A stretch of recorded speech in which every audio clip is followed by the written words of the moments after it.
So you've searched high and low and you've found the house of your dreams.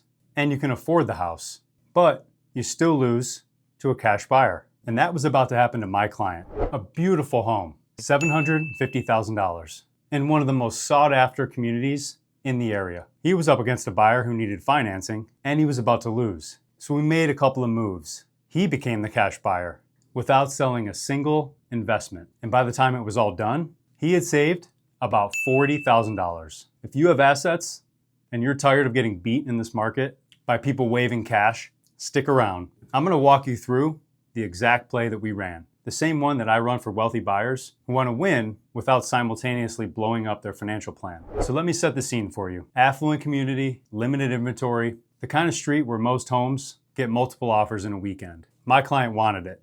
He had the income, he had the assets. He already owned multiple properties. But here's the problem in a market like this.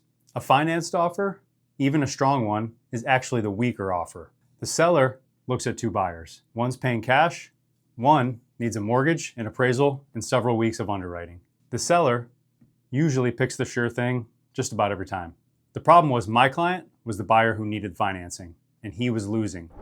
Now, most people think that they only have two choices here. Option one, sell your investments to raise the cash needed. It sounds simple, but it is not. You trigger capital gains taxes. You pull money out of a portfolio that's already working for you. And if the market is up, you're selling the goose that lays the golden eggs just to buy a house. Option number two, get a mortgage. Hope that the seller takes your offer over the cash buyer. Hope the appraisal comes in. Hope nothing slows down. In this market, hope loses to cash every day, all day. In this case, neither option was good enough. So clearly we didn't want to pick either one of those. So here is the pro move. It's called a pledged asset line. Some people call it a securities-backed line of credit.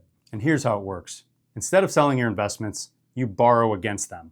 Your portfolio of stocks, bonds, and funds becomes the collateral. The money stays invested. You do not sell anything. You do not trigger a tax bill.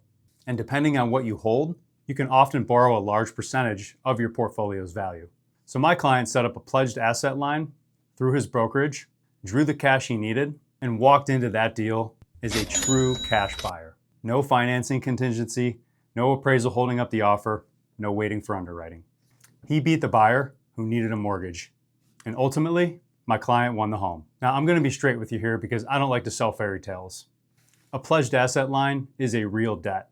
The rate is typically going to be variable. If your portfolio drops hard, the lender can ask you to pay some of it back. It is a tool, definitely not a toy. When you use it, you do so with a plan and an exit strategy. And that exit is the rest of the story. So quick pause here. If you're sitting on assets and you want to know how to turn them into buying power without selling, here is your next step. Just DM me the word playbook on Instagram at SteveContiPro. I will send you my breakdown of how wealthy buyers win with cash and restore their liquidity. Or if you want to talk through your own situation, just book a call. The link is in the description. Now here's how we got his money back. So winning the home was step one. But now my client had a pledged asset line drawn down and a portfolio tied up as collateral. He did not want to carry that forever, or even for the foreseeable future. He reached out to me. And this is the move that most people don't even know exists. Now normally when you buy a home, you have to wait 6 months before you can do a cash out refinance. And a lot can happen during that 6 months to your portfolio, but there is an exception. It's called the delayed financing exception. When you buy a home with cash, Fannie Mae lets you do a cash out refinance right away. No 6-month wait. So I just went ahead and put a mortgage on the home he already owned, pulled the cash back out, and he used those funds to pay back his pledged asset line. His portfolio was then freed up, his liquidity was restored, and now he had a normal fixed rate mortgage on the home. He used his cash to win. Then he used delayed financing to get his cash back. Now here's where owning multiple properties actually worked in his favor. So when we set up that refinance, there was a wrinkle. He still had a mortgage on the home that he was moving out of, his departing primary residence. Now normally that payment's going to count against your debt to income ratio, and it shrinks how much you can qualify for drastically, and it could potentially push you into worse pricing. So I gave him some guidance. Before we closed, get a tenant into the old home and sign a lease. Once we had a signed lease and proof that it was real with a security deposit and the first month's rent, Fannie Mae lets us count 75% of that rent against the payment. And because he already owned rentals, he had the landlord track record to make it count cleanly. The rent covered the payment. So that entire mortgage came off of his debt to income ratio. One signed lease erased that entire mortgage from the math. And I walked him through every step of that. For 18 years, I was a firefighter and a paramedic. You learn something running into burning buildings.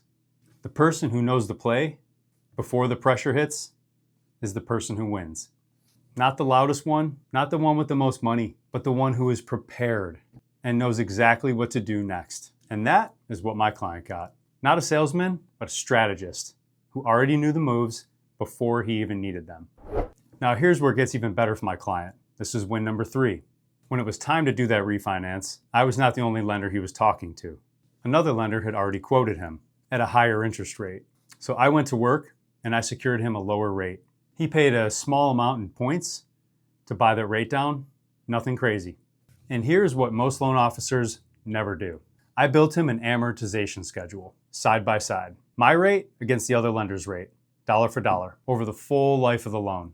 Even after counting the discount points that he paid up front in exchange for a lower interest rate, I saved him about $40,000.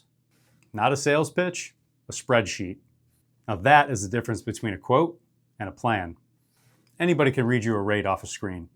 I show what it actually costs you over 30 years. And then I go get you something better. So who exactly is this strategy for? People with substantial assets who keep getting beat by cash buyers. Business owners and investors who do not want to sell their holdings to buy real estate. People who own multiple properties and are moving from one home to the next. Move-up buyers in competitive communities where the strong offer wins. So anyone with wealth who's tired of being treated like an average borrower. If that is you, you do not have a money problem.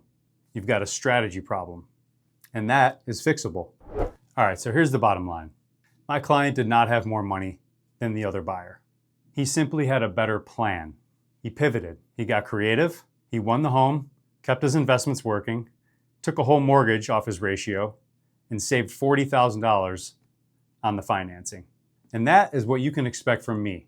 If you have assets and you're ready to stop losing and start winning, let's go ahead. Let's start building your play. Start your application. The link is in the description. A few minutes, no pressure. And while you're here, hit that subscribe button because the next strategy I break down just might be the one that wins you your next home. I'm Steve Conti, and I'll see you in the next one.